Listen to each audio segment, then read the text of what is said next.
এক বছর আগে বঙ্গবন্ধু জাতীয় স্টেডিয়াম থেকে নতুন নাম পায় এই স্টেডিয়ামটি। নামকরণ করা হয় ঢাকা জাতীয় স্টেডিয়াম। শুধুমাত্র স্টেডিয়ামের নামটি ব্যবহার হলেও এখনও অধিকাংশ দোকান ব্যবহার করছে পুরনো নামটি। স্টেডিয়ামের নাম বদলালেও কেন বদলায়নি মার্কেটের পরিচয়? দোকানের সাইনবোর্ড, ব্যানার আর কাগজপত্রে এখনও কেন পুরনো নাম? এ বিষয়ে জানতে জাতীয় স্টেডিয়ামের মার্কেট ঘুরে দেখা গেছে মিশ্র প্রতিক্রিয়া। স্টেডিয়ামের নাম পরিবর্তনের খবর অনেকে জানলেও দোকানের ঠিকানায় নতুন নাম ব্যবহারের বিষয়ে অবগত নন বলে দাবি করছেন ব্যবসায়ীরা। এ বিষয়ে তারা আঙুল তুলছেন জাতীয় ক্রীড়া পরিষদের দিকে। তাদের অভিযোগ, নাম পরিবর্তন সংক্রান্ত কোনো আনুষ্ঠানিক চিঠি এখনও পাননি তারা। এনএসসির চিঠি এখনো পাই নাই, আমি পাই নাই, অন্য কেউ দিছে কিনা বা দিয়ে গেছে কিনা আমি শিওর বলতে পারতেছি না। আপনি তো জানেন যে স্টেডিয়ামের নামটা পরিবর্তন হয়েছে। স্টেডিয়ামের নাম পরিবর্তন হয়েছে। এখনও আমাদের এখানে ওরকম নির্দেশনা আসে নাই যে বাধ্যতামূলক আপনার এটা মুছে ওটা করতে হবে। তো আমরা এখনও ওরকমভাবে পাইনি, তাই আমরা করতেও পারি।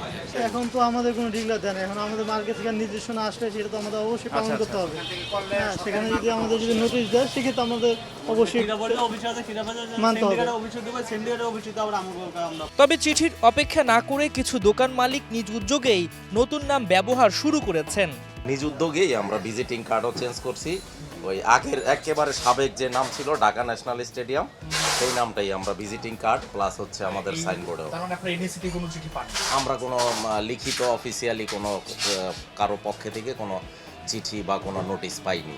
যদিও এমন উদ্যোগের সংখ্যা খুবই সীমিত। জাতীয় স্টেডিয়াম মার্কেটের প্রায় ৯০% দোকানের নামের সঙ্গে এখনও যুক্ত রয়েছে পুরনো বঙ্গবন্ধু জাতীয় স্টেডিয়াম মার্কেট নামটি। তবে আনুষ্ঠানিক নির্দেশনা পেলে দ্রুতই পরিবর্তনের আশ্বাস দিয়েছেন দোকান মালিকরা। সেটা যদি আসে অবশ্যই আমরা চেঞ্জ করে দিতে হবেই। বছরের মধ্যে বিভিন্ন পারিপার্শ্বিক সুবিধা অসুবিধার কারণে আমরা এটা করতে পারি নাই।